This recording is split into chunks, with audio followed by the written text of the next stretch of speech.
Call in on the Oxmoor Ford Lincoln Buzz Line at 384-1450.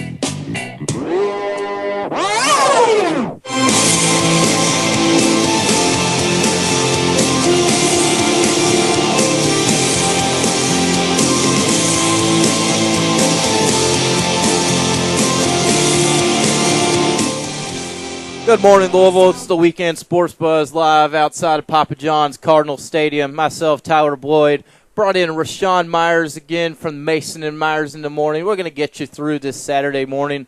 We got a lot to talk about today. We have a Louisville, Missouri State game, Kentucky, Kent State later on this evening. It's going to be a full show. If you all want to give us a call, get your predictions in for today's game, maybe talk a little bit about the season in general, 502-384-1450, the Oxmoor Ford Lincoln Buzz Line. And again, we are outside of Papa John's Cardinal Stadium. Rashawn, how are you doing this morning? I'm doing outstanding, especially now that the rain has gone by. It's beautiful out here. We got a little breeze going on. There's more people out here this morning. The streets have been more busy since we showed up, which is good. So expect another busy day here at the stadium. Yeah, I think so. I think that everybody's going to be getting out here with the weather already passing. Hopefully the Louisville fans won't be afraid to get out and get tailgating. I'm excited about it. Seeing all these Cardinal bird heads out here, Dugan Ryan driving the Cardinal Edition Mini Cooper this morning, which is just a beautiful, beautiful sight. And after a great game last Sunday, the world just seems a little brighter these days. Yeah, we were out here last week, obviously, for the Governor's Cup, Kentucky-Louisville. We got to see the Cards win their home opener, season opener, 32-14. It was a fun game, even as a Kentucky fan. At least I got to see the offense, how they're going to fare. Maxwell Smith, he's obviously looked very good in his first game this season. But the Cardinals, they just look, as most expected, Rashawn, as you expected. That 30 points, I didn't see it, but you got there. Louisville looked good. Their opponent today, Missouri State, it should be a blowout. I don't think it's going to be two questions of who's going to win. It's just maybe the spread will be. Yeah. With Kentucky, though, they are only a 7-point favorite tonight.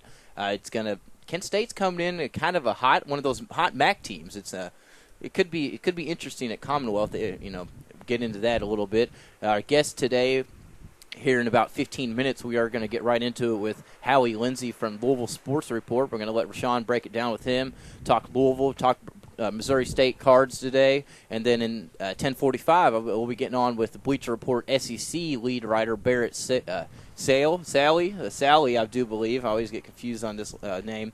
So it's a fun show, lots to talk about.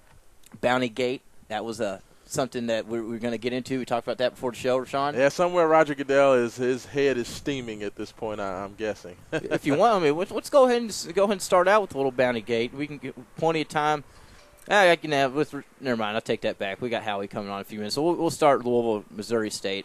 Sean, what's supposed to be about this Missouri State team? Do they have any chance coming in today? Well, I tell you what, this game is not about Missouri State. This game is about the University of Louisville. Last year Louisville went out. They went on the road, got a big win versus the University of Kentucky, and then they came straight home and lost to Marshall. So this game will first serve to see, can Louisville go and take care of business? What have they learned from last year coming into this season? Can they handle the success? Can they go out there? You want to see Louisville get out early. You want to see the defense playing better than what they did last week. You want to see Teddy Bridgewater, Sonoris Perry, Jeremy Wright. I doubt we'll see Dominique Brown today, but you want to see those guys come out, look fresh on offense. You want to see them come out on all cylinders. I think that's the biggest thing is Louisville needs to come out here and handle Missouri State the way Louisville, a top 25 team, now ranked 23rd this week, should handle this team. That's what it's all about. On that ranking, I'm pretty sure Notre Dame skipped Louisville up in the polls, kind of irked some Cards fans earlier in the week, but big deal. Yeah. Notre Dame's going to be Notre Dame. It's Notre Dame. They're going to flub. Louisville's going to continue to, in my opinion, be very successful this year. They're going to jump up those rankings as they go.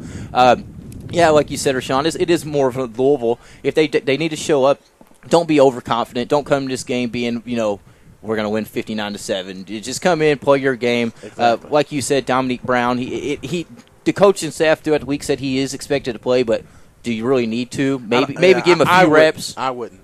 You know what? To me, with Sonoris Perry, Jeremy Wright, and you also have a young guy in Corvin Lamb who did not play last week that is expected to play this week. To me, you give those guys the carries. You know what you're going to get out of Dominique Brown. He's a big, physical, punishing runner. I think you save him because next week is maybe the biggest game of the season. North Carolina's coming into here, if I'm correct, right? Yes. Yeah, so, I mean, that's the biggest thing is have everybody as healthy as possible heading into North Carolina. And that's probably the best thing about this Missouri State team is that you're going to get an opportunity to kind of preview North Carolina's offense. And I think this is one of the smart things about Louisville, what they did with the schedule this year is Missouri State runs a very similar, wide-open, kind of a no-huddle, spread out 4 or 5 wide, a lot like what North Carolina and their new coach Larry Fedora likes to do. So I think this was kind of let's set you up. It's kind of like how Kentucky used to come in to Freedom Hall and play a game in Freedom Hall the week before the Louisville game, if you remember. They used to do that every year, and I think that's kind of what Louisville did is let's go ahead, get some live action fire against a team that's going to look similar to North Carolina. That way we have that extra week of preparation. Yeah, I totally agree. I like that little comparison you threw out there at the end. Missouri State coming in last week, they faced Kansas State. They actually made this a ball game, Rashawn. It was 9-9 midway through the third quarter, I do believe, going into fourth. Kansas State just put it on them with a 42-0 run. I expect Louisville to not have to wait that long. They're probably going to score in their first 3 drives. Kentucky couldn't stop them. The defense, though, from Murray State, could it be as good as Kentucky? Could it be better? They do have all 11 guys. They have 10 guys starters back, 11 guys back. Yeah. So that, its experience on defense is good coming in against a high-powered offense like Louisville does have. Teddy Bridgewater is expected probably to have another high-performance game. I wonder if – I was going to ask you, I wonder if Will Stein's going to get an MPT today. I assume he will, considering that was a topic we were talking about last week up into, watching the game as it progressed. Will Stein came in and, he got stopped 2-3 times in a row. The Cards fans seemed a little tired of it. They wanted Teddy to be in there. It's got to be if Teddy goes down, right? It has to be. Yeah, well, I mean, it was just one of those things where, of course, the Louisville fans wanted Coach Strong and company to put the hammer down on your rival, of course. I think Louisville did kind of let off the throat a little bit, and maybe we'll get into that a little bit later on. But, yeah, you'll definitely see Will Stein in this game probably in the third quarter, again, because I expect for Louisville to get out pretty early and get this one done. And if you can get your starters out of the game and keep them healthy for next week, you don't want to mess around and have any slip-ups, people falling into any of the offensive linemen's legs or Teddy Bridgewater to get hit unnecessarily. So I expect for Louisville to come out early, get up on Missouri State, and let's get ready for next week. Now, are there any injuries from lingering from last week? If I'm correct, Louisville is injury-free leading into this game. Yeah, I mean, basically outside of Dominique Brown not playing last week as well as Corvin Lamb, Louisville seems to be pretty clean. You'll see basically everybody come in this week ready to go.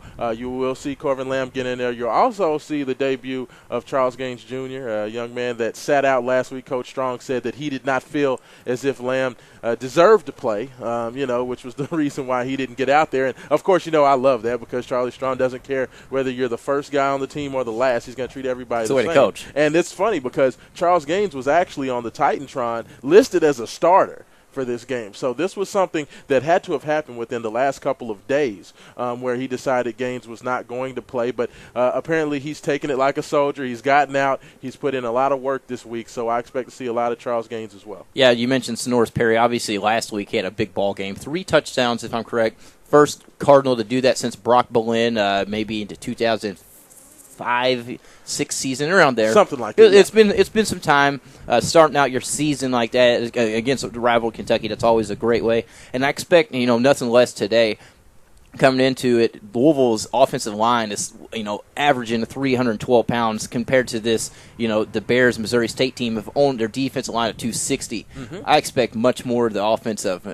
200, 300 on rushing ground, on the ground. Yeah, I mean, and that's the biggest thing about this Louisville team, and this is one thing I spoke about before the Kentucky game, was how good this offensive line is. I mean, right now there's legitimately 4 guys that are going to get a long, long look from the NFL. The 3 sophomores, when you talk about Jamon Brown, John Miller, as well as Jake Smith, a guy who was a freshman All-American last year. And then, of course, you have Mario Benavidez, which is one of the best centers in the country. So, I mean, this Louisville offensive line is very good. They're very talented, and they went out there and they showed just why they are so heralded coming into this year. So, no, I think that it's going to be a very interesting game. I think that Louisville should go out there and take care of business. But you know what? I don't want to see – what we saw last year in the Murray State game early, where you let Murray State hang around. It's 7-7 or 7-3 at the end of the first quarter. I want to see Louisville come out there, get up 21-0, and kind of cruise to the victory. So I mean, like I said, so no letdown. There's no chance Louisville's going to lose this game. I don't think so either. But no chance. It's how you win the game. It's how you win it. If you don't press the crowd. This game, if I'm correct, it's only on the local WHAS 11. Kickoff here is at 3:30. Crystal clear Diener Vision. Crystal clear Diener Vision. You can listen on WHAS 840 if you can't catch it on TV, or if you can't be out here at the Papa John's Cardinal Stadium, where we are, right out here at 2801 South Floyd Street. If you want to come say hey, I see, the fans are rolling in here. It's a beautiful morning, Rashawn. The rain is cleared. A lot different than last week, I'll tell you that. we see blue skies out here. It looks great. It's surrounding all the red. I like it. I like it, too. I mean, I could do for a few more fans out. I was actually walking up over the hill down here to the stadium, and there is basically nobody here. Nobody. I'm assuming old Cardinals lot, where the big tailgating goes on the college. I'm sure that's slowly starting to fill in now that everybody's woken up and realized it's a great day to come watch football. I'm here to tell you. So, kegs and eggs, baby. Kegs and eggs and steak and chicken. You're doing it right here in Louisville. Let's go ahead, Adam, and get to that first break, because we're going to get to our guest, Howie Lindsay from the Louisville Sports Report. Sean is going to break it down. Cardinals, Bears, Missouri State coming up. So stick with us. Myself, Tyler Boyd, Rashawn Myers, getting you through your Saturday morning. This is the Weekend Sports Buzz.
You're listening to The Weekend Sports Buzz. Give us a call on the Oxmoor Ford Lincoln Buzz line at 384-1450. We're back here at the Weekend Sports Buzz. Myself, Tyler Boyd, joined with Rashawn Myers. We're here till noon. Following up after us will be Nick Coffey, the Card Connect show, I believe 12 to 1. It's going to be a fun morning out here. We're right in front of us, Rashawn, like you mentioned earlier, the little mini of Louisville brought out a Cooper Cardinal red. It's got the Cardinal bird on the front. It looks great. Thanks Mini of Louisville and Penn Station. They're out here as well. They got a free subs for a year. You chance to win those, promoting it on their prize wheel. So get out here. We got Penn Station, Mini of Cooper. And, of course, those weekend golf guys are starting their shows every Saturday and Sunday from 12 to 2.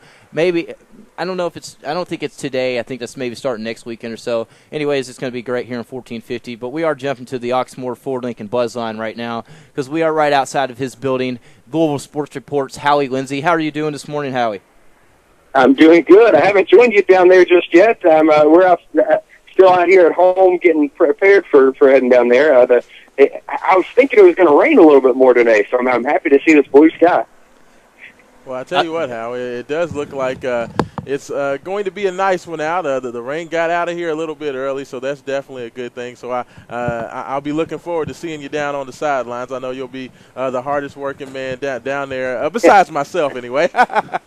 But absolutely. The fun part is these kind of games, because you should be able to see a whole lot of different guys. Mm-hmm. You know, I think the second team will play some today. The third team will play some today, so it'll give us a good chance to kind of see the future of Louisville football. And that was going to be my first question to you, Howie, is going into a game like this where, you know, the outcome is pretty much expected to already be known. What's going to be the biggest thing that you look for in today's matchup?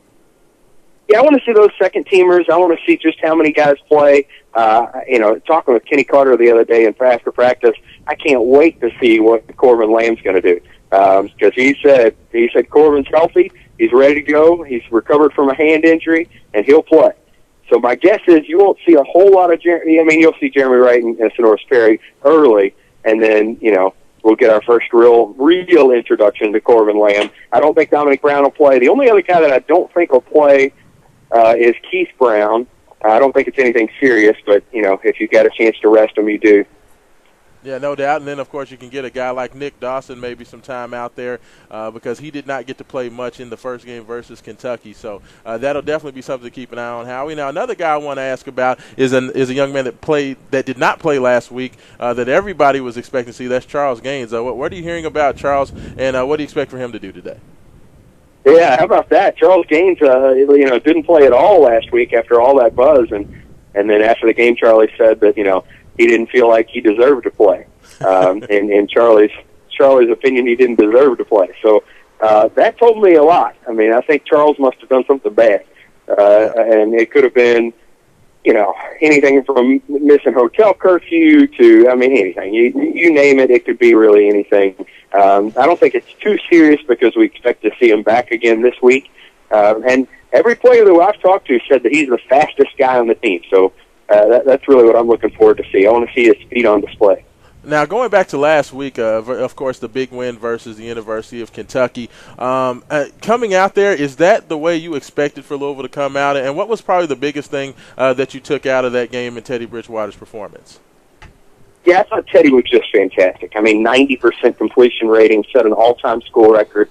Really impressive performance. He was sharper than I expected him to be. His receivers were sharper than I expected them to be. I knew Teddy has improved, and I knew he throws a really nice-looking ball, and he's very accurate, but I didn't think that their timing would be as good as it is.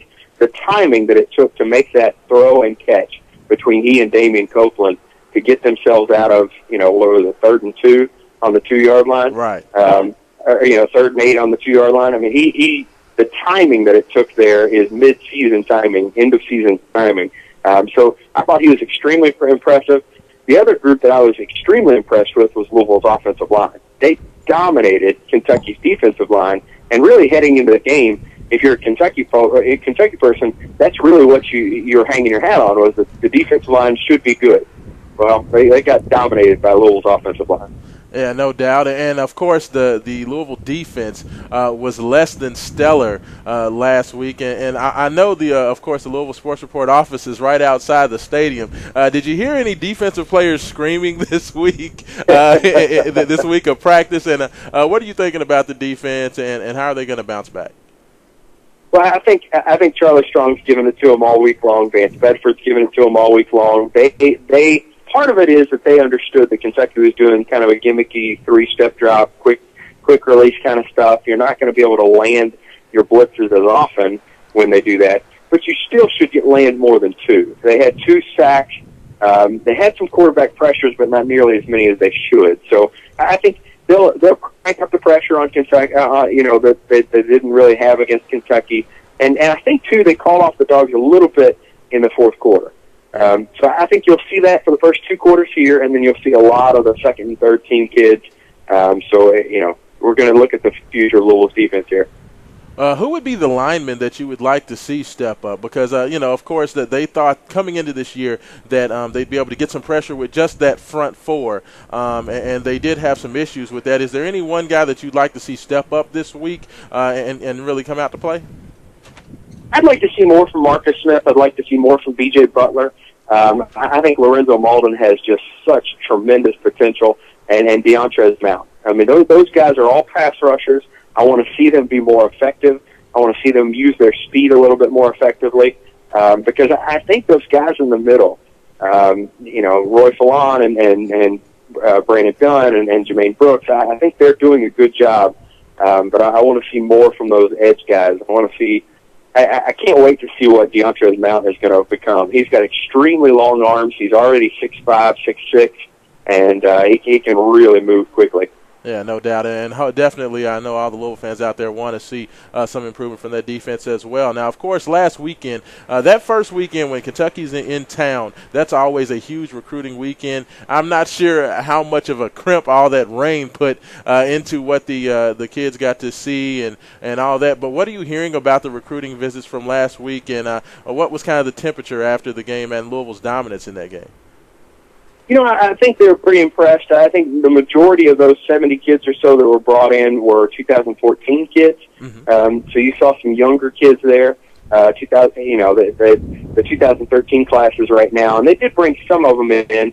We called about 5 or 6 of them this past week, and most of the ones that we called, at least, said that they didn't get to make it. Either something came up or rain or whatever. So I do think it forced the rescheduling of a bunch of different visits. And I think you'll probably see, not this weekend there won't be a whole lot, but next weekend, that North Carolina game, I think there'll be a ton of kids. Yeah, that's Howie Tyler Boyd here. I was actually going to ask you that. I know Anthony Cat Barber, little nickname there, he's been in town for a day or two. He was at the UK U of L soccer game last night. There was a couple of photos taken of him, and I'm pretty sure Marcus Lee is in town this weekend. You mentioned next weekend. Who are a guy or two that will be around that some Cardinal fans are probably familiar with? Well, I think what you'll see this next weekend, they keep inviting back James Quick. They keep inviting back Jason Hatcher. They'll continue to go after Ryan White, all those local kids that they really, really like. There's some kids out in the state. They want to get Jalen Ramsey, the big safety out of Brentwood, to come in next weekend. He would probably be the marquee name there, in addition to James Quick. And those are some of the folks that they're looking at. I did see Cat Barber at the game last night, so he is all of 6 foot tall. He's not super tall, but he's very recognizable. He's got those braids. It makes it pretty clear who it is. Okay, and Howie, I definitely want to know. I got to get a prediction from you today. I know it's probably going to be one where Louisville could maybe name a score, but I need a score and an MVP for today's game. Yeah, I don't think it'll be too outrageous. I mean, I don't think you're going to see a Bobby Petrino-esque 72 to something. I doubt that that's the way that Charlie Strong rolls. I think he'll probably look at about a 40-something, 40 to 10, something like that, 45 to 10. I don't think Teddy's going to throw a whole lot. So I think one of the running backs is going to be the big carrier there. And I'm going to pick Sonoris Perry. I think he's got the ability that if that first little bit, if Missouri State's linebackers miss, he's taken to the house, and I think he'll have at least 2 touchdowns today. Howie, not to bounce around back and forth, but another thing you kind of sparked my mind on before I do let you go here. Commitment from Louisville, Kyle Bolin. He had a great game last night, 233 yards, 3 touchdowns. Did you catch that? And because you brought up to James Quick, obviously Trinity had their game last night against Elder, and they pulled that out in a blowout fashion here in Louisville. You know, Kyle Bolin and James Quick, big time guys for Louisville, especially if they get Quick. Yeah, and you know, Quick is one of the most amazing prospects that I've seen come out of this state. I think Rivals.com, the folks that I work for, have him woefully underrated.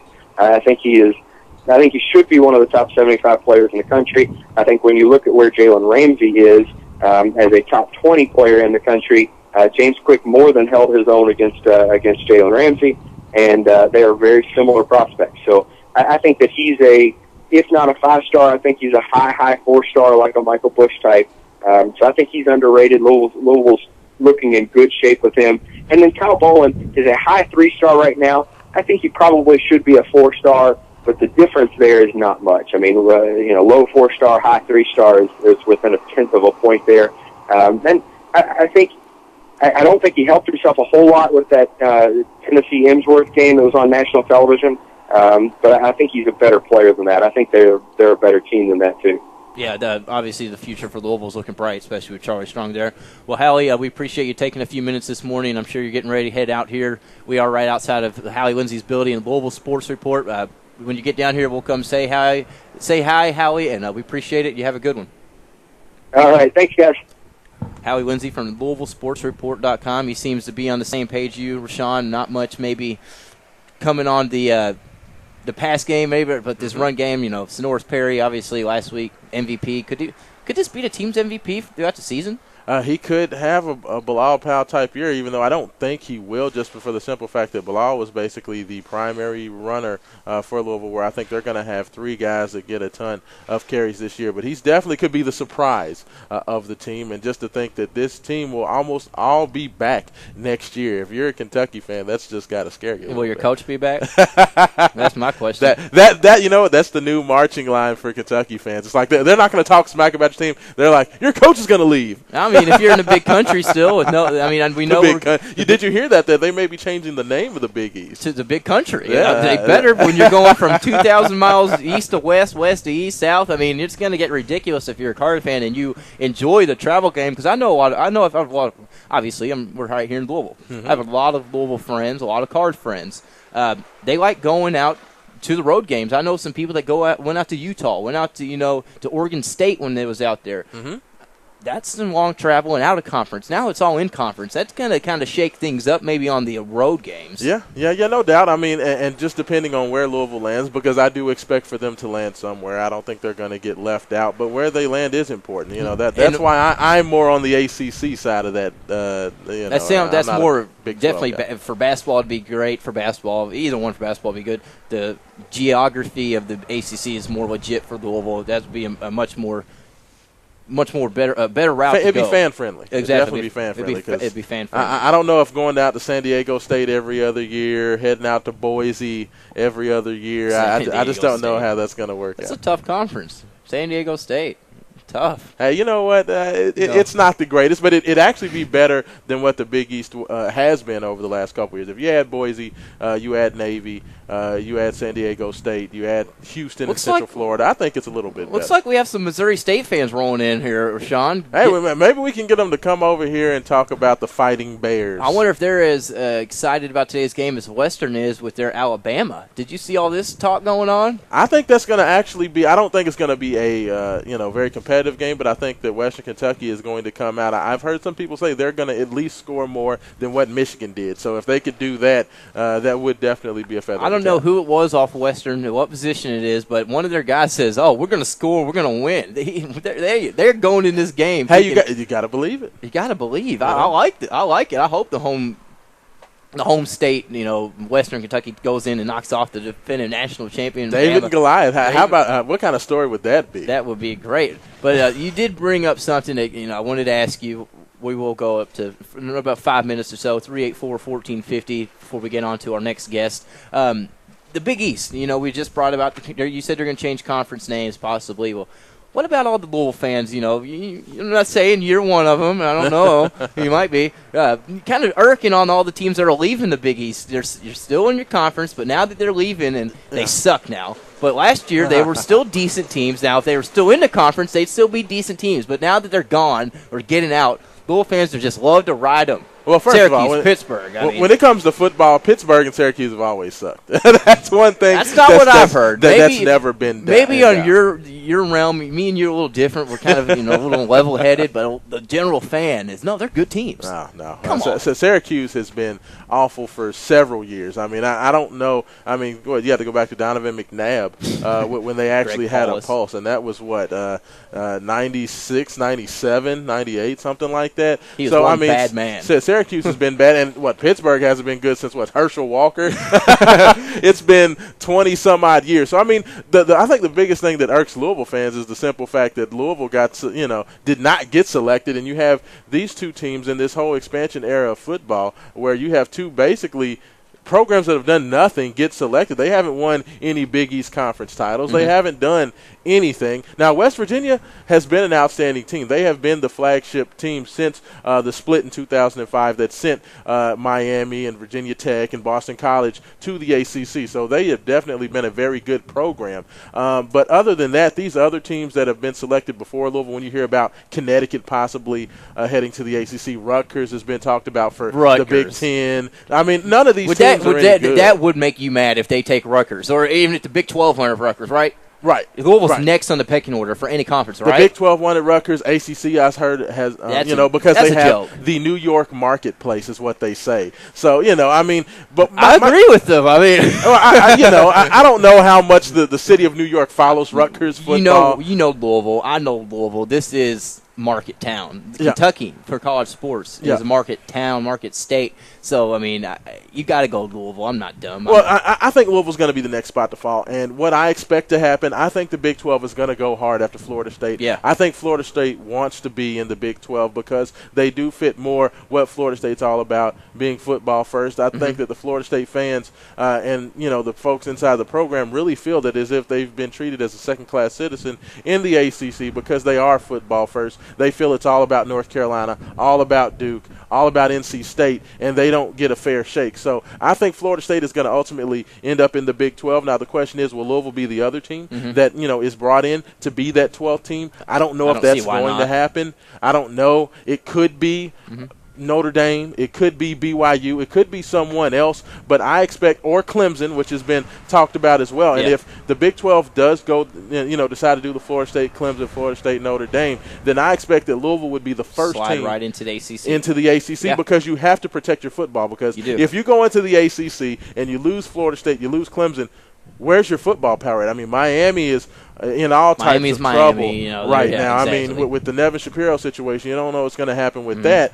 So they have to protect football. Who's the best football team that's not playing in a Big Six or in one of the non-SEC, ACC, Big 12, Pac-10? It's Louisville. I don't even count Pac-10 anymore. They're awful. I mean, Boise State's coming to the Big East, and Boise State is not going to the ACC. Just to be quick, I know we mentioned last week the Florida State. Maybe Big East goes and pulls in them with the Boise and gets somebody else and just continues to ride with Big East. You never know. Yeah.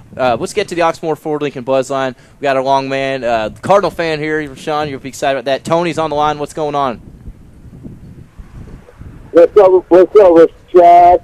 I want to tell Mr. Blade, he don't get it. The Big East strategy right now is marketing.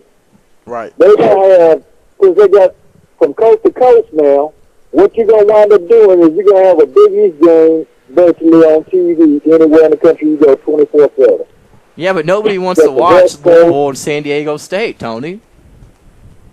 Yeah, you got the West Coast of San Diego State. You got I'm hearing BYU's going to join in, and you got Boise already there. Then you got Houston. Then you got Louisville in this section, and then what's that? Florida, Central Florida, South Florida. You got the Tampa market sold up. You got the Philly market sold up. You got the Houston market sold up. And you already got the East Coast anyway. Well, and I tell you what, Tony, don't forget. With Temple coming on.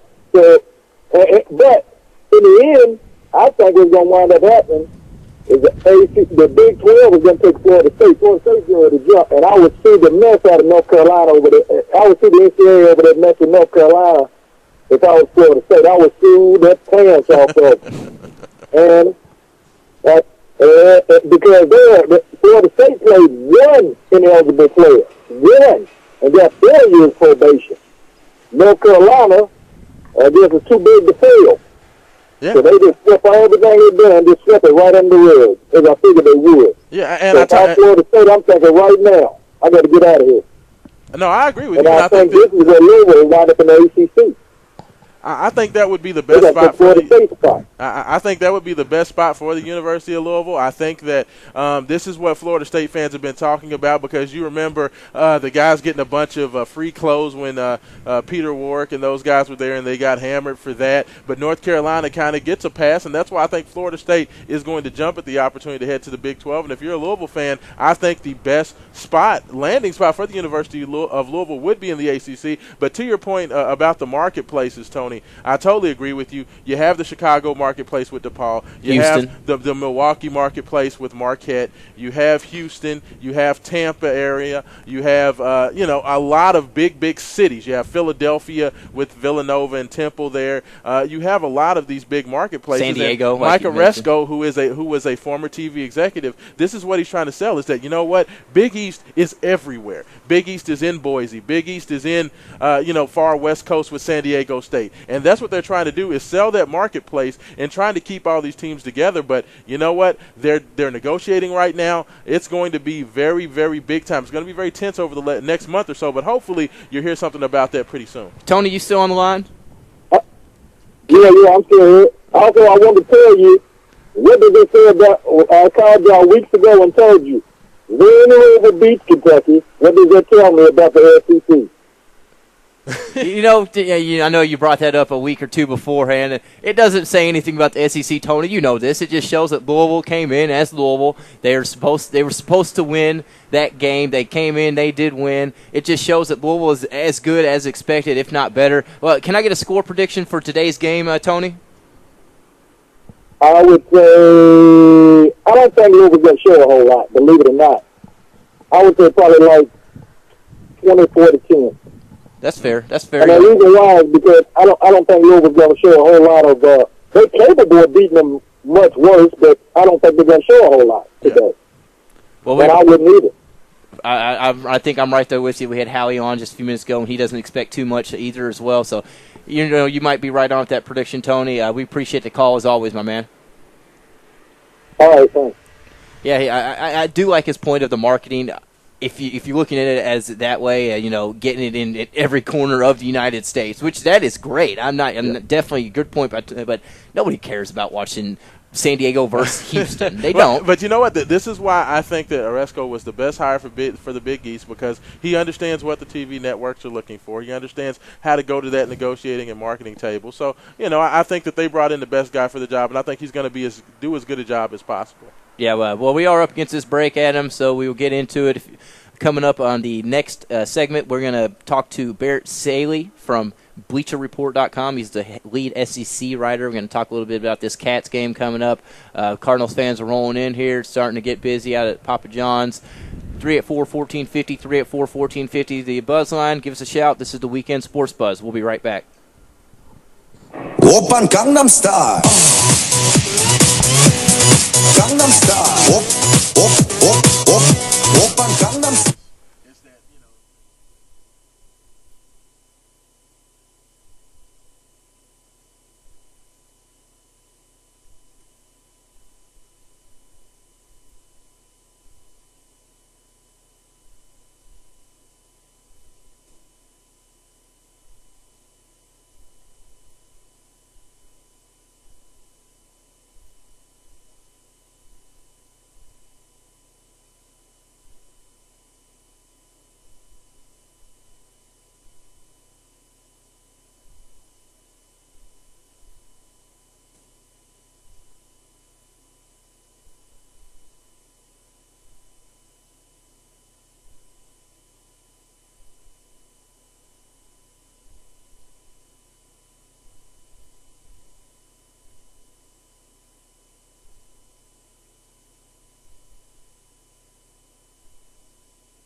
State. Okay, so Florida's playing Texas A&M, Georgia's playing. This is the Weekend Sports Buzz. Tell us your thoughts. Call in on the Oxmoor Ford Lincoln Buzz Line at 384-1450.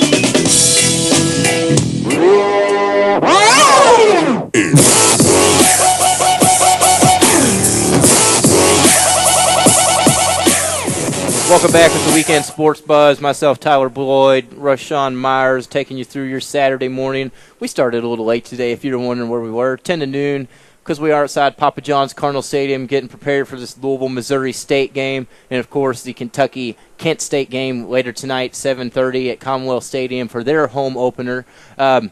Let's go ahead and jump to the Oxmoor Ford Lincoln Buzz Line. We've got the lead SEC writer for BleacherReport.com, Barrett Sully, on the line. Barrett, what's going on, my man? Oh, nothing. Just getting ready for an exciting day of SEC football. Starts at noon, probably will end at midnight. So it's a good day. Yeah, it is. It's going to be a full day, some big games. Obviously, Kentucky-Kent State not being one of those big games, but we are here in the Bluegrass, so we got to talk about it. But before we do get in that one, you mentioned it, big games. Florida, Texas A&M. Missouri's taking on Rashawn. Georgia. Missouri and Georgia. You know, some big games going on. What are you looking forward to today? Well, obviously the story of the day is the newcomers hosting their first games, and really in the first one, which is at 3:30, Florida and A&M. You know, it's a lot of mystery because A&M's games got postponed last week against Louisiana Tech, and really so they're going to have to adjust their new offense on the fly against a really good Florida defense. So. It's not something that I'm sure Kevin Sumlin wanted. I think he wanted a tune-up with Louisiana Tech, and that's a pretty good tune-up. It's a pretty good Louisiana Tech football team. But now the game sort of takes on a whole different dynamic with it being A&M's first game. And on the flip side, Florida, I think a lot of people are down on Florida based on their performance against Bowling Green, and that's okay. I get that to a point, but I think they were really being vanilla on purpose. I think Will Muschamp made the decision late in the week last week, since A&M's game got postponed, to not give them anything on tape. And the one thing concerning Florida that I think everybody should be concerned about is the discipline, the jumping off sides, the false starts, things like that. But offensively, I still think they're very much a mystery, except for the fact that they solved their biggest problem in the running game with Mike Gillisley.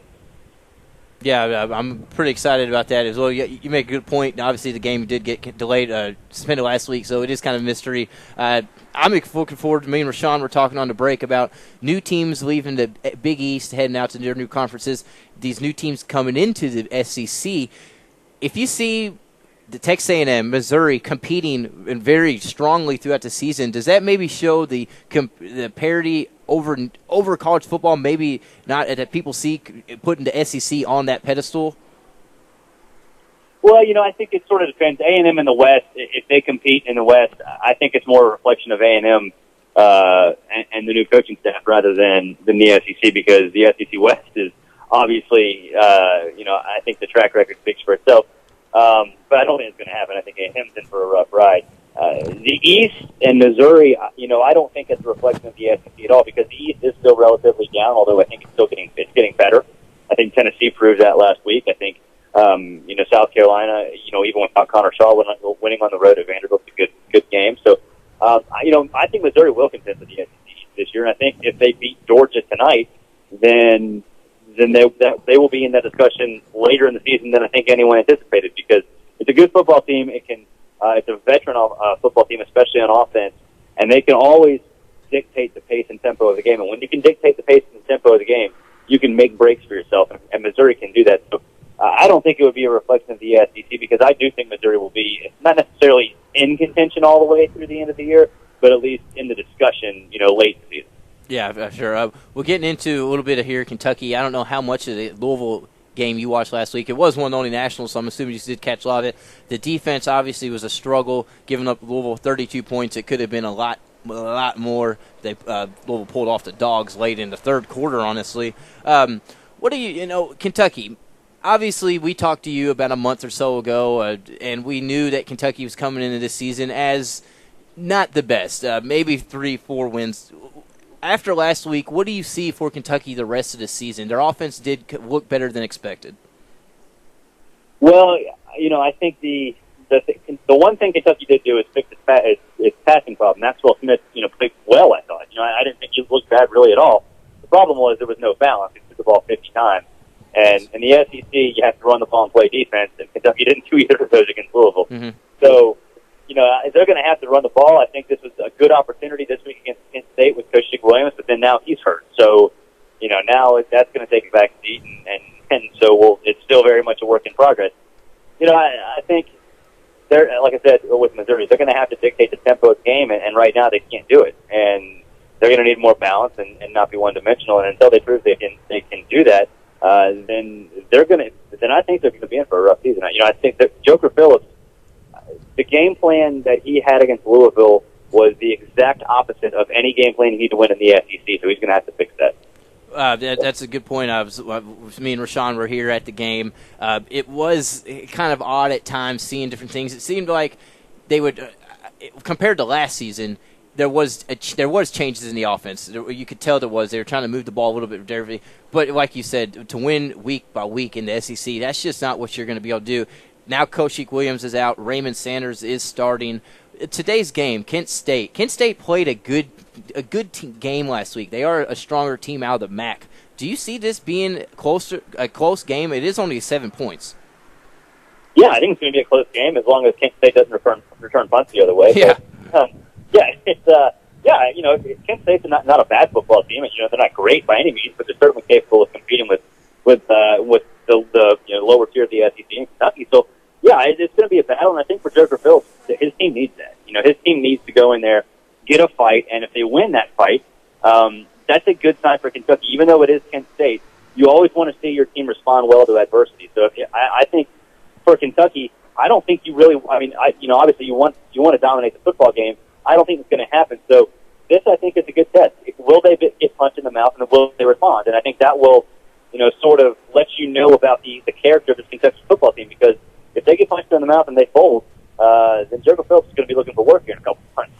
Yeah, no doubt, and I definitely agree with that. Now my question is, of course, the SEC East has definitely been down for the last couple of seasons with the West pretty much dominating things in the SEC. But with, Vanderbilt having a good season last year, and seems like they're making a little bit of a come-up. You have Tennessee that played very well last week versus NC State. Do you think we're starting to see, along with Missouri, a resurgence in the SEC East, and do you think they will be better this year?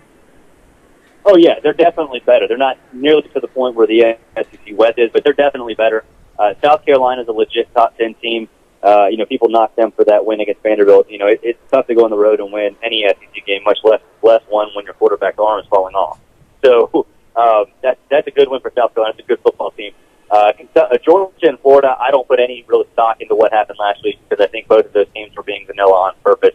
And then Tennessee, I was at that game at the Georgia Dome against NC State. That's a legit football team. That's a really, really good football team that's not missing a beat without the Rick Rodgers. And really, I think, found its running back in the second half in Marlon Lane because it looked like Ray John Neal was afraid of contact. And Marlon Lane really emerged as a good running back. They still have questions in the secondary, but, Sal Sinceri, when he saw that, just cranked up the heat a little more on Mike Glennon and forced 4 interceptions. And so Tennessee, I think, is very much improved. I think they got overly criticized last year because, of their record. But when you lose your best wide receiver and best quarterback for the majority of the season, you're going to struggle no matter who you are. So, the SEC East is definitely on its way back. It's not going to be anywhere near where the SEC West is right now, but it's still a good division that I think is definitely improving pretty much across the board, save for probably Kentucky. Yeah, and that was going to be my question. With the struggles of Florida, with Georgia not looking the best in week 1, do you think there is going to be an opportunity for one of those teams like a Tennessee, a Vanderbilt, or Missouri to jump up and win the SEC East, or do you still think this is Georgia's division to lose, and Florida, I guess, it would be second in that pecking order? Well, it's Georgia's to lose because the schedule is so easy, so they can't get upset. That's the thing. That's why this game against Missouri is so big. If they can take care of the business at hand every week, except for South Carolina, Georgia's going to win the SEC East. But if you're a team not named Georgia in the East, you're rooting for Missouri tonight. You're rooting for any opponent Georgia has because you get them to be upset. But yeah, if that happens, then all those teams are going to be in the mix. Tennessee's a legit contender, like I said. Missouri is good enough to put themselves in position to catch breaks. Same with Vanderbilt. South Carolina, I think, is probably the best team in the East, but has the schedule that's really daunting. So yeah, I think it's certainly up for grabs, and I think the the moment that Georgia loses a game to a team other than South Carolina, then the entire division is up for grabs for everybody. Again, we have Barrett Sully on for the BleacherReport.com. Barrett, before we do let you go, Kentucky in the season moving forward, obviously today versus Kent State, and then we starting to get into the ride and die tough schedule of the SEC, South Carolina, Mississippi State. What are your predictions for the rest of the year? I mean, I know you've said it earlier in the season you didn't expect much from them, but could they pull out an upset, or is it just going to be those 3 easy wins and out?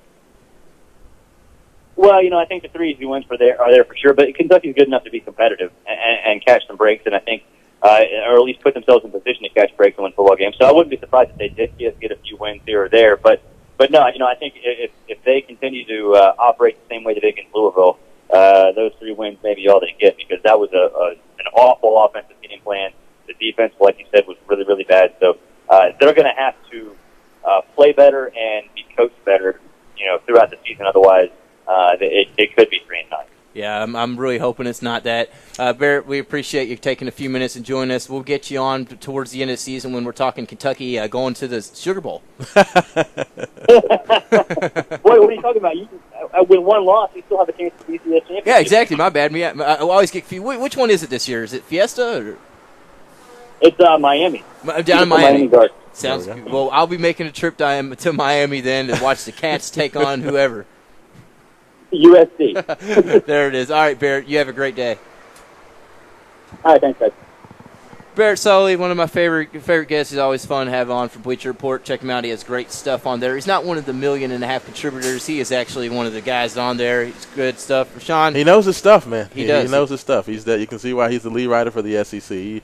And you know what? And I totally agree with him, though, man. I think that the SEC East is coming back. I was impressed, with the steps and strides that Vanderbilt has made. I was impressed with South Carolina. Of course, they have possibly in Lattimore the best running back in the nation. You have Missouri coming in. You have Tennessee stepping up its game now. Kentucky's offense at least looked a lot better, so it's going to be tough. So I think there's going to be a lot of competitive games in the SEC East. Now, of course, Alabama, LSU, those are like the 800-pound gorillas. Yes. Nobody, and when you talk about the SEC West, I don't even talk about the West. It's Alabama and LSU. Alabama and LSU. I mean, Arkansas is good. Yeah, Arkansas is good, but it's still Alabama and LSU. Yeah. So, I mean, outside of those 2 teams, I think there's going to be a lot of competitive teams. And truthfully, I know Kentucky fans were upset because Louisville kind of knocked them around. But you have to remember, Kentucky is one of the youngest teams in Division I. I think that offensive line showed up and blocked extremely well against a veteran Louisville defensive line. I think Kentucky's offense, they were able to go out there, pass the ball. The wide receivers were not dropping passes. Koshik Williams averaged over 6 yards per rush. There are some things to look forward to with this Kentucky team, and I don't think they're going to get railroaded by all these teams the way a lot of people are predicting. They still have a schedule that's not as daunting as some in the SEC. They don't have to play Alabama. Yep. They don't have to play LSU. Yep. I think there's going to be some competitive games this year. Whenever they are not on the schedule, I'm always okay with that, even if Kentucky has upset LSU in their number 1 a couple years ago. And like Barrett said, Koshik Williams is out for tonight's game. Raymond Sanders will be starting. I was impressed by Raymond Sanders' 3 or 4 carries he had against Louisville. He played well. He is very athletic. He showed he can get outside. And he caught the ball outside. He caught the ball out in pass. Yeah. In the passing lanes and did some things that he had not shown previously. So I think this Kentucky has some building blocks. That's going to be the thing. Kentucky, a lot like Louisville last year, is a very young team, and what you're going to see is this team get better as the season goes along. I totally agree with Barrett. They're going to have to be able to run the football in the SEC, but I think that will come as these offensive linemen get more experience and as these running backs, because they do have some talented young runners, as they get some experience as well. So don't just hang up the season yet for the Cats. I'm still at the top of my season list. We're fine. It's on 1. We're going to even it out today against Kent State. Anyways, we're at the top of the hour. 384-1450, the Oxmoor Ford Lincoln Buzz Line. We're out here outside of Papa John's Cardinal Stadium alongside of our sweet Mini Cooper that they have brought out here. It's red, Cardinal red. It's pretty. I would actually purchase it. And, of course, Shack in the Back Barbecue and Penn Station. Everybody come out, 384-1450. We'll be right back. Rashawn Myers with myself, Tyler Boyd.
Now back to the Weekend Sports Buzz. Call in on the Oxmoor Ford Lincoln Buzz line at 384-1450. Cause baby tonight, the creepers trying to steal our stuff again. Cause baby tonight, grab your Back out here, Papa John's Cardinal Stadium for the Weekend Sports Buzz. Myself, Tyler Boyd, Rashawn Myers, Matt McCarthy is getting us through the morning as always with his great work, and Adam Taylor back at the studio. We appreciate both those guys. We are sitting right behind Rashawn's sweet Mini Cooper. I don't know exactly what kind it is, but it's awesome. Nice Cardinal red. It's got the bumper. It's got the sticker on the front. Dugan Ryan brought it up. He looked very happy to be driving it. He was cheesing from ear to ear. He was. And Penn Station right out here as well. They're going to be up with a prize wheel. If you could actually win free Penn Station subs for a year, that's a heck of a deal because obviously Penn Station's great. I would love to do but that. the sucky thing about it is it's probably employees or members of the station cannot apply. And Penn Station is like my favorite. Exactly. If you've never had a pizza sub, but you have to ask for the spicy sausage anytime. This for anybody out there. If you go to Penn Station, ask for the pizza sub, add the spicy sausage. You will not be upset about that. That is the greatest sandwich ever. Maybe they'll bring us one. Maybe they're listening in, Rashawn. Hopefully. We got some hungry people out here right outside at 2801 South Floyd Street. Come out here. It looks like all the employees are here, so that means the tailgaters are surrounding us. I can smell food somewhere. I can smell the food. I can see tents being set up down yonder. It's going to get packed out here. I know there was 400 tickets left going into the weekend. I'm assuming some of those got bought. I'm expecting another big crowd out here, right? According to Ticketmaster.com, the game is sold out. Okay. So apparently they did get rid of the rest of those tickets, showing the University of Kentucky how to get it done. And this has been one of the conversations for this week is who was going to have more fans at their game. Would it be the University of Louisville or University of Kentucky? Of course, with all the apathy around the Kentucky program right now, the fact that there were only about 37,000 season tickets that were purchased by the University of Kentucky is, would Kentucky show up? Would there be people out there? What would that first home crowd be like there at Commonwealth Stadium? So, that's definitely going to be something to keep an eye on. Yeah, I'm hoping the Commonwealth crowd. It is the home opener tonight at Lexington, 7:30. I'm expecting it to be packed. Get out there, Get people. out there. It is, I think Kentucky's trying to do it right here. It's Heroes Day, Rashawn. They're getting out there. You're in the United States Marine Corps. United States Marine Corps. We're getting all the active, the reserve, the veteran members of the armed forces, along with police, firefighters, first responders. All will be out the game tonight, so that's a great thing they're doing here in Lexington. I'm assuming people will get out there. Even if they don't want to see the game, they're going to go out there because their family members will be there for special events like that. And again, Rashawn, like Carolina said last week, we appreciate everything you did for the country. I do appreciate it. You'd be one scary guy looking down at the front line. I mean, just seeing Big Rashawn out there. Well, I tell you what, I was military intelligence, so I don't know how scary I was. Of course you were. I You got was the not one of those brains, guys. the intelligence. Of course you were. I was out doing Morse code out in Hawaii, so I was not, out there like some of our lovable grunts out there, getting in the mud. But my service to my country was outstanding. And when was your service? That was actually went to boot camp 1997. 1997. I was just a young buck then. Yeah. So back in the day when I was a little bit more slim and trim. But thank you for everybody who serves our military or any type of service you do for your country. We definitely appreciate that. Yeah, it's great stuff. My father was in there as well. Let's get to the Oxmoor Ford Lincoln Buzz line. We got our man, the Truth, on the line. Truth, what's going on? Man, what is going on with y'all today? Today is the greatest day in college football.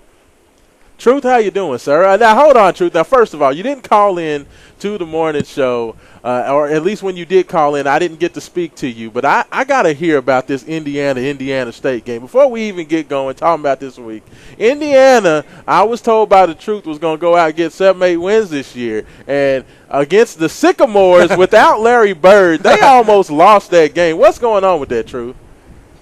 Let me tell you something. Indiana State has got a good running back that Purdue or Indiana should get. He's a great running back. But not only that, they got the job. Back last year, we lost the game like it. We won. Yeah, that's true. That's true. As long as we get the W. It's not how you finish the fight. The goal. you outscore them. That's true. That's the name of the game, right? Have more points than your opponent, right? Well, hold on. For you got to talk, what about your U of L defense, supposed to be one of the top 3 defense in the country, and they played a grade school football team. They moved the football all down the field on your team. See, your team needs to improve like my team. Oh, no doubt. I agree with you because Louisville they've had top 25 defenses the last 2 years. I agree with that. So definitely, a little come up needs to happen. I'm bringing you facts today. I can promise you today that Indiana will pull up 40 points today. UMass, you're going on the road up to UMass, right? We're gonna beat them 40-17. Okay. That's no question of it. Hey, but not only that. Did you hear the great news in Bloomington, Indiana? I did not. What's going on up there? Maurice Creek is on fire. Is that right? They say he could be starting point guard this year. Now, I had heard Creek had possibly gotten re-injured, so he's doing good. He's up there working. He's back on the court. Oh, yes, sir. Yes, sir. You know, about 4 months ago, he was hopping around. Right. He's doing good. Hey, look, I'm telling you what, wouldn't it be nice Indiana play the Louisville Cardinals and beat them by 60 points for the next? Well, I tell you what, if Tom Crean wasn't scared, University of Louisville offered to come up and play Indiana up there in Bloomington this year, but for some reason Tom turned him down. So what's going on with that, Truth? Well, y'all really don't want to play us. Y'all got y'all over roster is over roster. You got a big man, but I want to tell you something. I like to play Louisville. Wouldn't it be nice Louisville, Indiana play for the national championship in football and basketball, and we win all them, beat y'all in football and basketball, and then you have to invite the Truth to come down Louisville, Broadway, and y'all all got to holler, hell, Truth. Hey, you know what? I would absolutely love that, Truth. So if that could happen this year, I would be all about Louisville, Indiana, double dip, national champions, football and basketball. Well, luckily, both of you all have to go through the Kentucky Wildcats to get there, and that's not going to happen, fellas. Listen about the Kentucky Wildcats. We don't have to worry about Calipari win the championship. Y'all won't lose 10 ball games this year. Ooh. All Kentucky Wildcats be hollering. Wait till next 2013 years, we're gonna have a number 1 recruiting class. Y'all days is over winning the national championship. Ooh, tell that sorry story to Joe B. Hall and Adolph Rupp and Tubby Smith and Bettino. Well, it's the Cardinals and IU show. That's the bottom line because the Truth say so. I'll holler at you the Monday morning, okay? All right, Truth. Thank you. I appreciate that. I like that. The Stone Cold reference. So listen to the Truth coming in hot this morning. I love it. I love it. I think when I'm on the radio, he just gets a little bit hostile with whoever my co-host is. I think that's the biggest thing. Me and Truth used to get along. I was going to give him a little shout because his Yankees team, I know you're still listening, Truth, your Yankees team are struggling. Renshaw's Orioles about to take you all out. It's going to be a Cincinnati. Hold on, time out real quick, Tyler. I just saw there's the guy driving the Louisville truck, and I swear he was the guy that was driving. He's got on a Florida Gator shirt, getting out of a Louisville truck. So I don't know how to feel about that, but that's all right. At least he's not wearing a Kentucky shirt, so you can go ahead with your Florida Gator shirt. Good job, sir. Now, that is kind of odd, but I like it. You got to rep your school no matter where you are. We're not in Oklahoma anymore. No doubt. Obviously, you know that reference, exactly. Banning the little kids. That is odd. You know, it's funny. We saw this driving billboard around. Who is that? Dominic Brown? No, that's miscellaneous number 12. I don't know who that is. Oh, yeah, they can't advertise. Yeah. So that's just the miscellaneous 12. It could be me. You never know. He's the kick returner / quarterback, running back. He can probably play all the spots like Bugs Bunny. Probably. That was kind of funny though. He's got his Florida shirt on. I know. It just kind of took me by surprise. But no, the Yankees definitely are in a bit of a struggle right now. So I'm sure great. Is not too happy about that. I'm a big fan. Dad. If you all want to give us a shout, Rashawn Myers is filling in for Mark Blankenbecker today. He's at a wedding. I love doing the shows with you, Rashawn. They're fun. We get all the fan bases involved. Very energetic, a lot of laughs. You know, definitely I would like if there was a few more of our fans right here so I could grab one of them and put them on the microphone. Maybe we'll get the Florida guy to come over and give us a prediction. The Florida Gators are going on the road today to take on Texas A&M. That's going to be a big matchup, so we'll have to see what happens with that. You know the fans are rolling in when you got the beer and it going. It's 10, it's That's 11 right. a.m. That's right. You got the Miller Lite out there. You're starting to smell a little bit of barbecue. Smells like football, It baby. smells like football out here. It's fun. 384-1450, the Oxmoor Ford Link Bus on Rashawn. Something we got to talk about. We have to talk about this. Bounty Gate. It's back. It's back, and the NFL players have won the appeal. Jonathan Vilma, Scott Fujita, Will Smith are back, and the NFL reinstated. And I know you got some thoughts about this. The Fresh Prince? Fresh Prince. No, this is the Men in Black of Will Smith. Okay, I got Men you. in Black 2, but yes, Bounty Gate, apparently Goodell's decision to suspend those players has once again been overturned by some court somewhere. So now the NFL has to go back. Their lawyers are getting together to reissue these sentences once again. And I'm sure Roger Goodell is a guy who likes his power. He loves to be the guy that has his big sledgehammer, and he can basically just go knock anybody over the head he wants to. And unfortunately for him, Jonathan Vilma and these guys are not giving up. They are not quitting. This has been the second time this has been overturned within the last month and a half. So now the NFL is going to have to refile.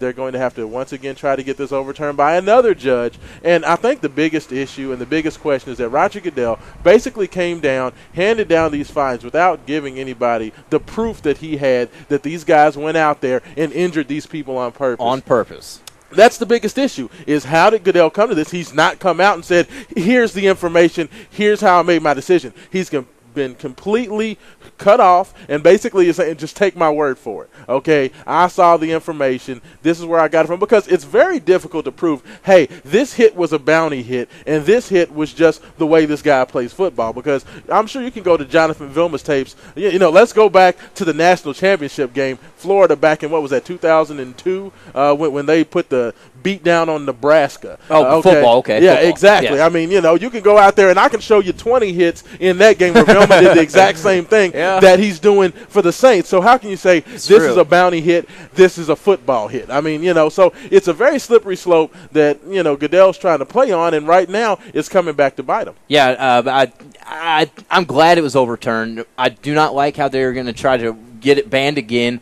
You can't ban the fans. You ban these guys. Vilma is I don't know the number, obviously, but down in Louisiana, across the country, he's a big-time favorite player for some kids out there. Yeah. It's crazy that they would ban him for a full season. He's getting up there in his age. He won't be around too much. He's in the prime of cracking people. And like you said, going back to Florida, he was hitting people left and right. It's just the way he plays. He's an old-school football player. Yeah.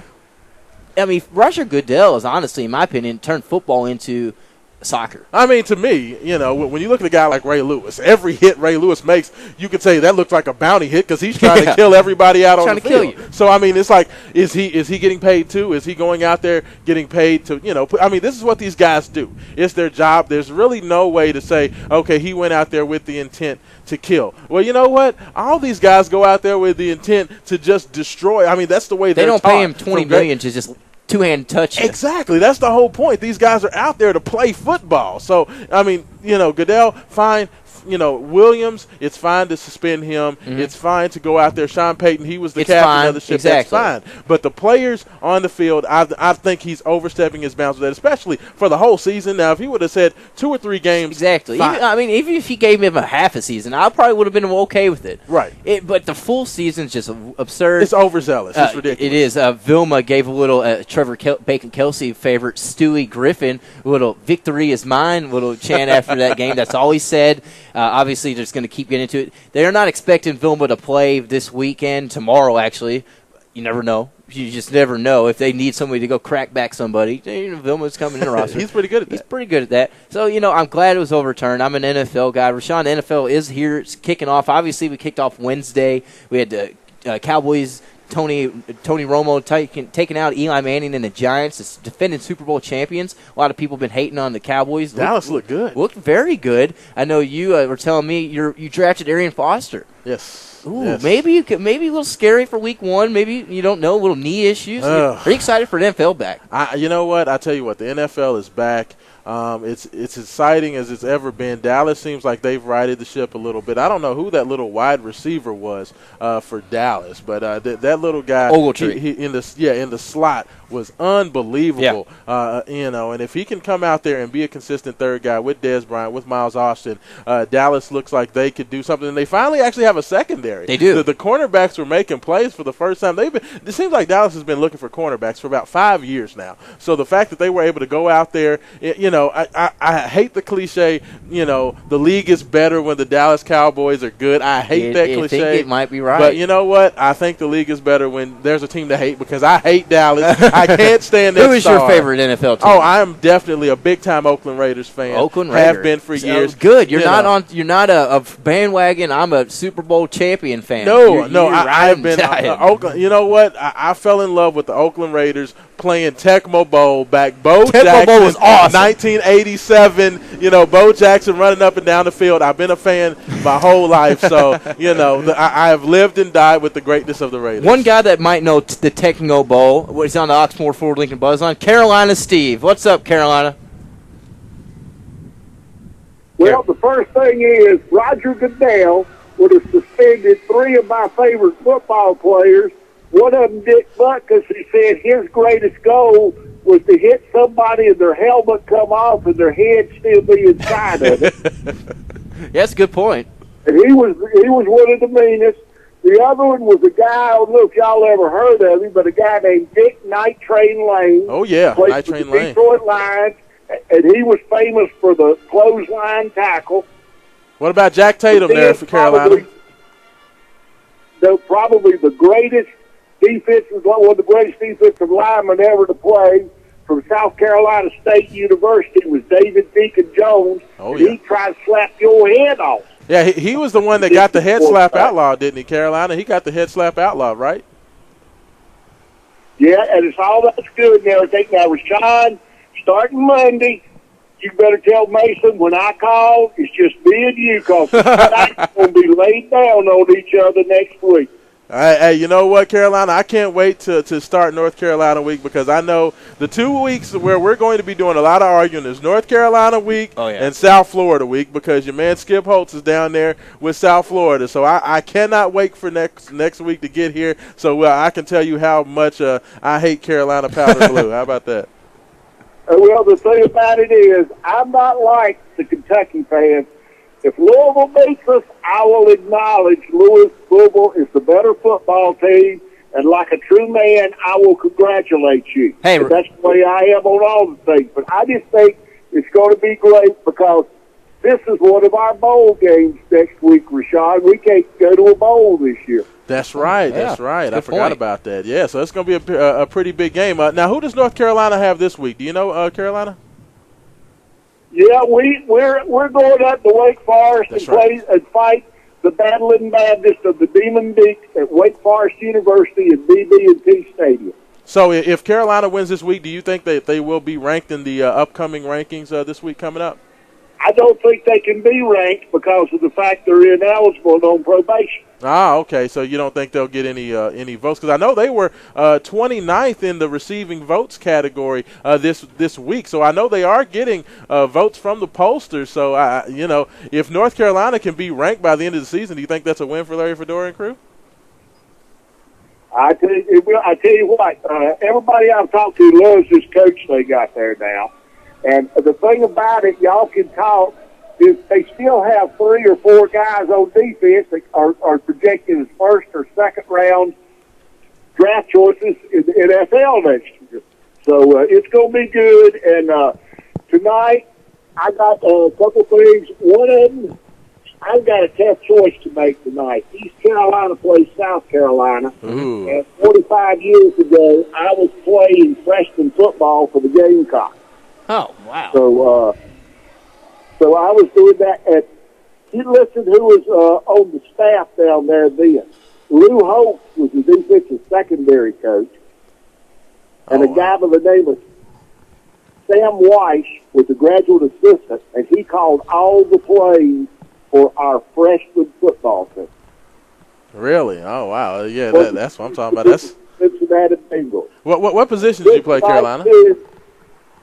Something I will not miss. They're going to be racing in Richmond. It's down to it could go down to the final lap. There could be some bumping and banging, but they got to get that final spot filled for the chase. And this is something I look forward to every year and everything. But you better believe next week the Smackers will be laying down.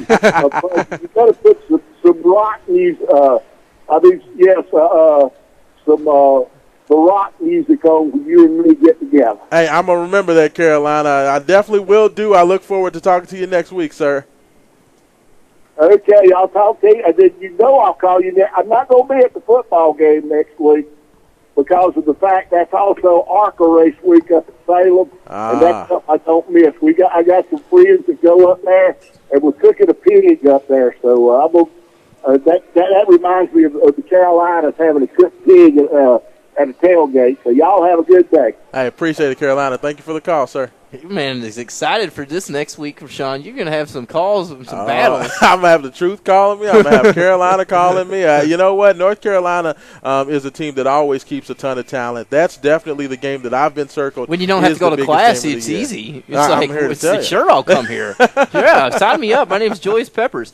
We are up against the break here quickly, though, because I love getting out there. I'm a Cincinnati Reds fan. Today, Matt, 1985, Pete Rose tied Ty Cobb's hit record with 4,191. I know you're very impressed. As well as it's Matt Barkley's birthday, USC quarterback, chance at national championship. The pretty boy. Pretty boy. Really has been Maurice Cheeks, Portland Trailblazers ex-head coach, been around the NBA. And Matt's favorite singer, Pink, it's her birthday. Now, hold on. First of all, if you're going to talk about Mo Cheeks, if you're going to talk about him, you got to talk about the Philadelphia 76ers. I'm sorry. I didn't mean Portland. Great point guard for the Philadelphia 76ers. So he was a player before he was a coach there, young whippersnapper. I know. Let's jump to the buzz line. We got a couple more minutes. Since the mayor is on the line, we'll go ahead and get him. Don't make him wait through the break. Mayor, what's going on? Hey, boys. Good to hear you this morning. Hey, Rashawn, I was wondering, is Mason down there? Is he down there? And hopefully he doesn't suffer any sniper attack like he did last week. I saw in that video. Went down, looked like someone had taken a shot at him. He went down for no reason, so I figured there was a sniper around there. Yeah, Mason has not been out here this morning, but I think today, Mayor, he's going to be in the stadium. He's going to have his sunglasses and his fake mustache on with a Louisville jacket on. He's been talking in gushing terms about Louisville. I think he's a closet Cardinal fan. I'm sure he's out there somewhere, so I expect to see him at some point. I remember his line that one day. He said, "This is SEC football. This is SEC football." Well, you know what? To your point with the spinmeister you had on earlier with the SEC, if Missouri goes in there and stirs it up, and maybe they have been a little overrated. So we're going to see about that. But anyway, as far as the Cards go today. I did notice that, by the way, Mayor. I did how he said that, you know what, it's not going to be that the SEC isn't great. It just means that those teams are really good, but it has nothing to do with the SEC being great, not being great. It was funny.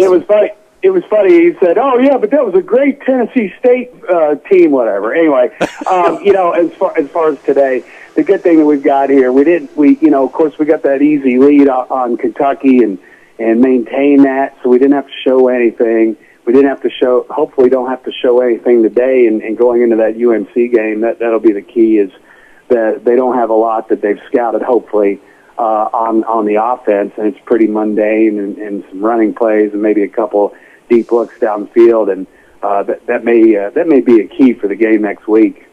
Oh, no doubt. I mean, North Carolina next week is going to be the game of the year. I'm going to call it right now. The University of Louisville, if they want to get some respect, I think North Carolina is going to be decent this year. So it's going to be a big-time atmosphere. If you're a Louisville fan, you got to be out there loud and proud next week because it's going to be a big game. But for this game this week, Mayor, I need a score prediction from you. Of course, I don't think it's any doubt that Louisville's going to win, but I need a score prediction as well as who your MVP of today's game will be.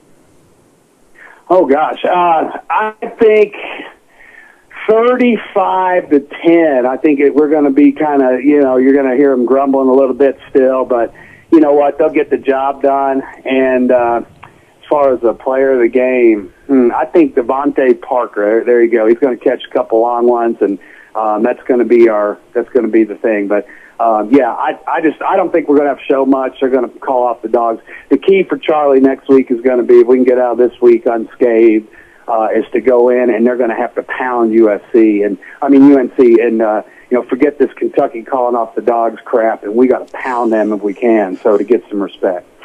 Totally agree with you. I like that. I like that prediction. I agree with you on all those points, and hopefully everybody can stay healthy and get ready for the big game next week, sir. Hey, we'll see you here in a couple of minutes, guys. Have a good one. Hey, thanks, Mayor. Appreciate it, Mayor, to call. Let's get on to the commercial. 384-1450. Anybody else wants to give us a call? We're here for another 29 minutes. Following us will be Nick Coffey and from 12 to 1. And, of course, starting, I believe, maybe tomorrow, the next weekend, the weekend golf guys from 12 to 2. They'll be taking you through getting your golf swing prepared for next season. We are getting towards late in the year. Maybe they can help me out, get my stroke game into the 60. I'm excited to be out here with Sean. It's fun morning. Crowds moving in. The smell's all around us. I'm getting hungry. Oh, yes. It smells very, very good. I hope them Penn Station folks are listening. And I wasn't playing about that pizza sub. That would be really good right now. He was not playing. Anyways, we'll be right back to the Weekend Sports Buzz. What the Rock is cooking.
Make up your own rule. Exactly. The good old.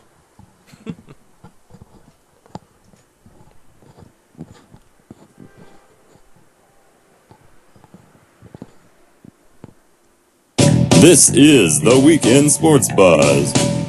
Tell us your thoughts. Call in on the Oxmoor Ford Lincoln Buzz Line at 384-1450.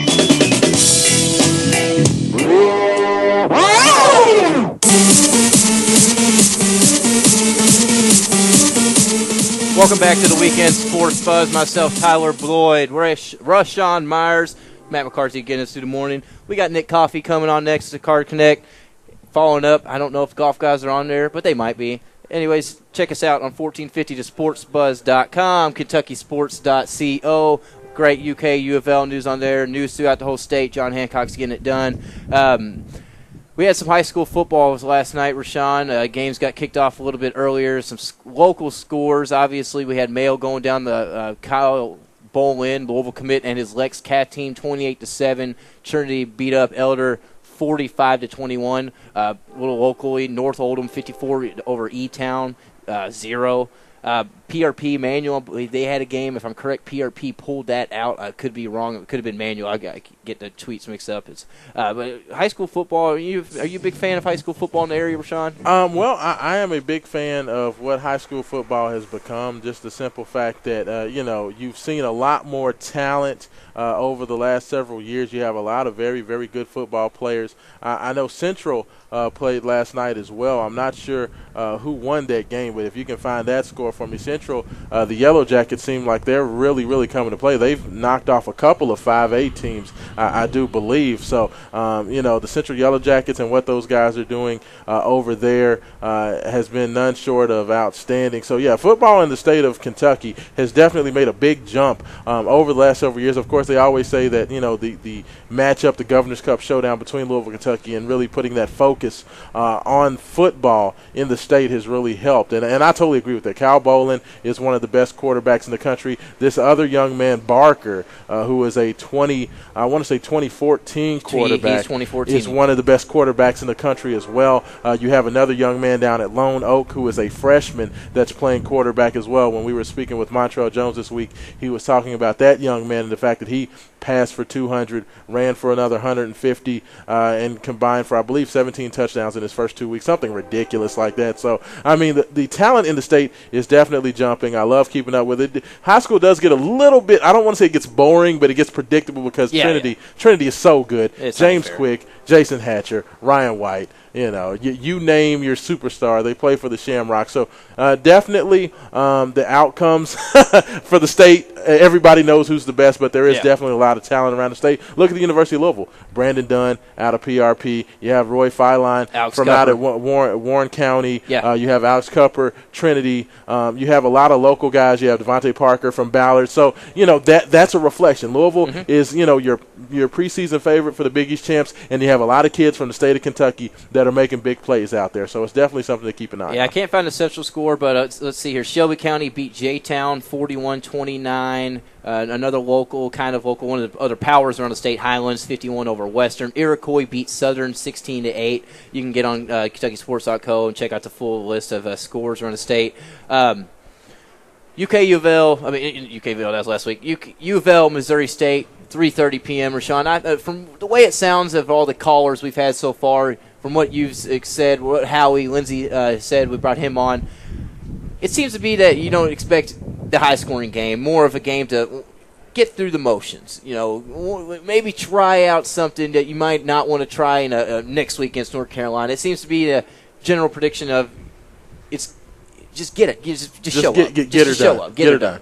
And you know what? I actually think it's going to be a high score. I know some of the fans are coming at 24-0, 30. I think Louisville's going to get in. What is your prediction? I think Louisville's going to get into the 40s just for the simple fact that I think that Louisville's offense, Teddy Bridgewater is going to pass the football. And anytime you're able to pass the football, you have to respect that ability to pass. That's going to open up running lanes. And then once you bring those safeties up to help out on the run, that's when you go over the top. I think Louisville is going to go out there. They're going to throw the ball around. Teddy Bridgewater's not going to have monster numbers. He'll probably probably get into that 250, That's 270 yards passing. Yeah, about where he was last week, and I think he's going to get into that realm. He'll probably get his first touchdown passes of the year because, of course, he did not have any touchdown passes in week 1, as all the Louisville touchdowns came on rushes last week, with Jeremy Wright getting 3 of those, Sonoris Perry getting 2 of those. But I think that Louisville's going to take care of business. I'd say they'd probably get about 45 points. I think that'd be something. So 45 to 45-10, 45 maybe. 10. I got your Cards. I got obviously the Cards winning. That's no joke. No Kentucky victory today for me. I got the Cards 38-13. I think they'll just. And the defense isn't going to be that much improved from 6 days ago. I think they'll allow maybe a late field goal. 13 points, big deal. Right, 13, but you'll get 38. You might eclipse that. Either way, Cards going to go 2-0 looking into next week. On the other realm of things, Kentucky. I think Kentucky's going to come away with this game better than people are expecting. I know the line is 7. Barrett thinks it's going to be a good game. I think Kentucky's going to come out ready to play. It's going to come out. I hate to get into the 40s, but I won't do that. I'll go ahead and go with 35-10. Kentucky over Kent State. What do you think about that? You know what? I actually like that score. I think that the University of Kentucky offense is going to come out. I think they're going to play very well. It's going to be interesting to see what happens with the run game. I think that Max Smith is going to have another good day passing the ball. I think Larod King is going to get involved early. I think the young man Collins, who had a very, very successful performance with 7 catches last week, he's going to have another good day. I would say about the same. I'd say probably 35 points for the University of Kentucky, and then I'd say Kent State maybe 14. So probably 35-14 would be a good showing for the University of Kentucky. I think the defensive line will look a little bit better this week because there is going to be a step down in competition. But I don't think I've been listening to Larry Glover Live, which is one of the popular shows. You just love listening to the crazy fans of Kentucky. I get to listen to all the Yahoo Kentucky fans talking about, this team could lose this game and Kentucky's struggling and God, we just look so horrible. I don't believe that. I think Kentucky is a team that has some talent. I think they're young, but I think they showed some promise. And you know what? Flatly, I think that if you talk about, oh God, how terrible we are, I think that takes credit away from how good the University of Louisville is. And I think that Kentucky is a team that has talent. Max Smith is going to be a player that, that makes some things happen. So, yeah, I expect Max Smith 35-14. Let's go with the Cats MVP, Max Smith, throwing 3 touchdown passes. I was going to say Max Smith MVP as well. Obviously, he was the MVP from last week's Kentucky team. I expect nothing less this week with obviously not as good Kent State as Louisville, nowhere near. So I expect it to be Kentucky pretty handily. I sure hope so because Athlon Sports already put Joker as their number 1 coach in the hot seat in the country. Week 1, they already made him number 1 hot seat in the country. I saw that. You got to win this week. You have to win against Kent State. You have to beat Sanford. You have to beat Western. Beat Mississippi State. Squeak one out against Vandy. You never know. Let's get to our last break here. 384-1450, the Oxmoor Ford Lincoln Buzz Line. Give us a shout. We'll be right back. The Weekend Sports Buzz.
Push the seat up in my Land Rover.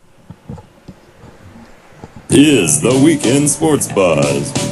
Call in on the Oxmoor Ford Lincoln Buzz line at 384-1450. We're back here at the Weekend Sports Buzz final segment. It's been a fun show. Give us a call, like the intro Adam said. That intro of Adam's voice really creeps me out. 384-1450, the Oxmoor Ford Lincoln Buzz line. We're outside of Papa John's Cardinal Stadium. Myself, Tyler Boyd, with Rashawn Myers filling in with Mark Blankenbaker. Right in front of us, we got this sweet Mini Cooper, thanks to the Mini of Louisville. Also, Shack in the Back Barbecue, Penn Station. They're going to be giving away prizes today. And, of course, standing to our right, those weekend golf guys are taking over here. There'll be the week at Saturdays, Sundays, 12 to 2. Get your golf fix in. I know I'll be tuning in, trying to get my score from that 78, 79 to about a 74, 75. I really hope you two can help me. So I'm banking on it. Rashawn, yeah. Well, you know what? I was looking down. I'm looking at all the games going on this week. There's some very interesting matchups that we have not discussed. I see North Carolina State coming off that tough loss to Tennessee. They're going on the road at Big East, Connecticut, who was very impressive in their first week's performance. I'm definitely going to be keeping an eye on that game. North Carolina traveling, of course, to Wake Forest, as me and Carolina were talking about. That's another one that I want to keep an eye on as well. A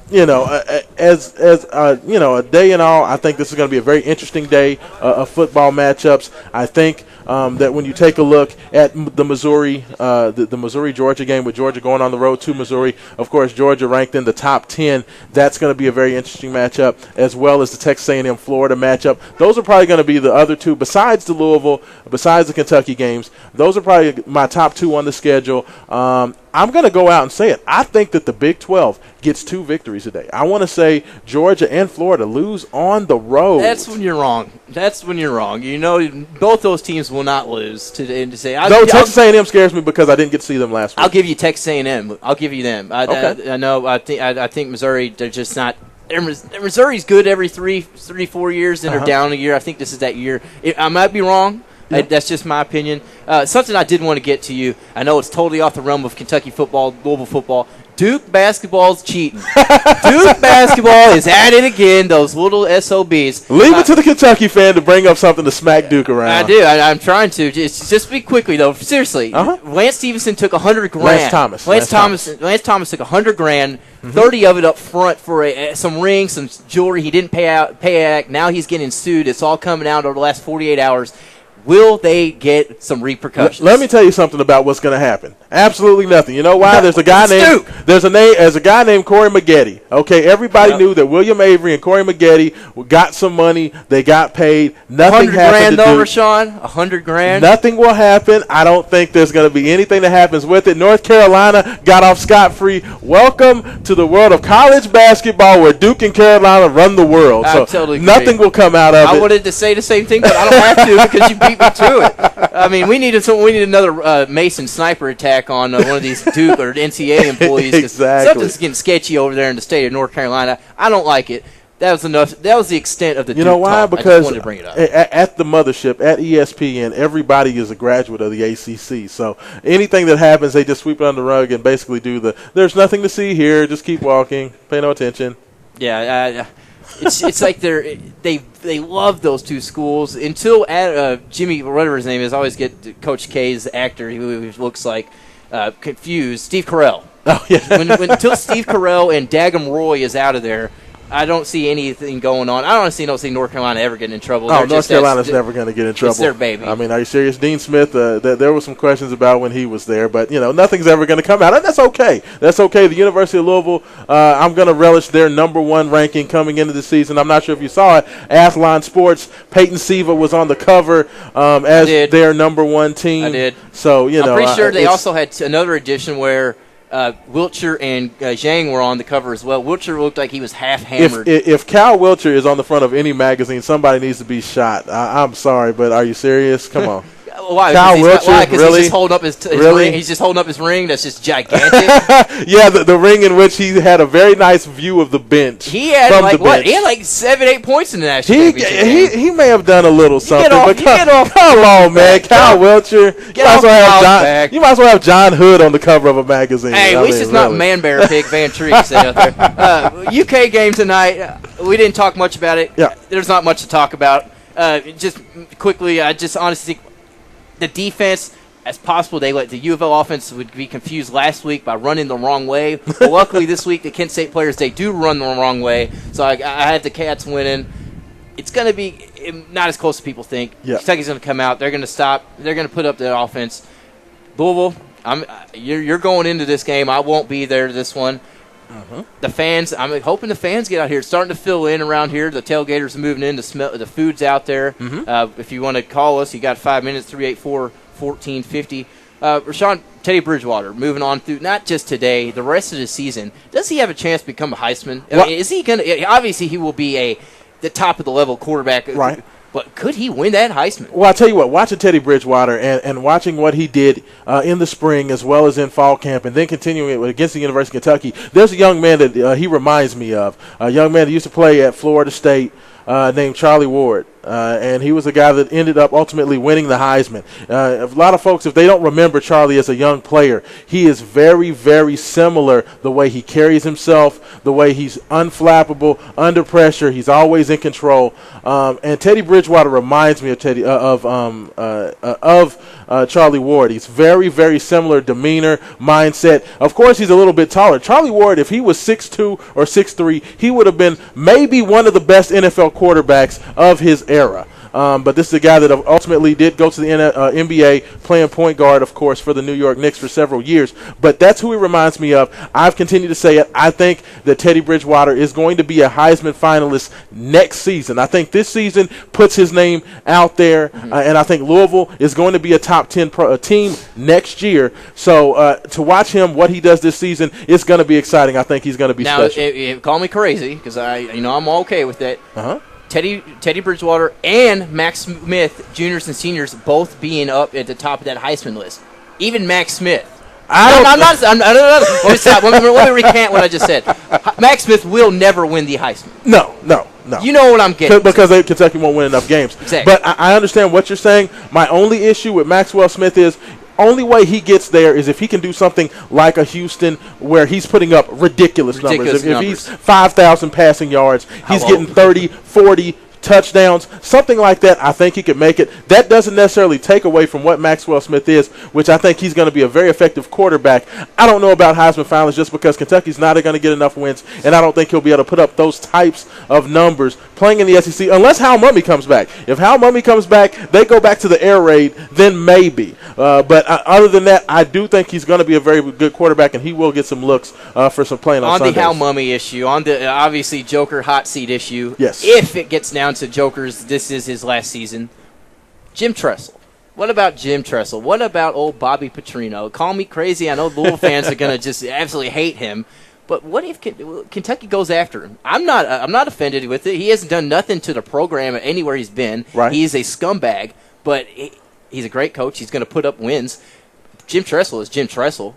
Why not? You have to hire a huge, big-time coach at Kentucky to get them on the map if you want to. Why not look at one of those guys? You know why? Because it ain't going to happen. Why? The reason why is that the University of Kentucky, the way they're going to have to make it is the same way Louisville got Bobby Petrino. Bobby Petrino was not an established head coach when he came to the University of Louisville. He was a top assistant at a very successful program. They're going to have to go the assistant route because if I'm a Mike Leach, if I'm a Bobby Petrino, you don't have to go there. They can go, let's say Dooley screws it up again at Tennessee. I think Tennessee is going to go after Petrino. If you have Tennessee on the table, Kentucky on the table, you're going to Tennessee. I don't think that Kentucky is a job where an established winning head coach is going to head there because, plainly, Kentucky has not had a winning record in the SEC since 1977. That was the year I was born. They had a winning record. I was in diapers. They had a winning record in 2007 when they almost won the SEC Kentucky East. had a 500 record in the winning SEC. That is not winning. That just means you lost as much as you won. I don't care. It's a great season regardless. But the bottom line being is that Kentucky is going to have to get somebody like a Kevin Sumlin.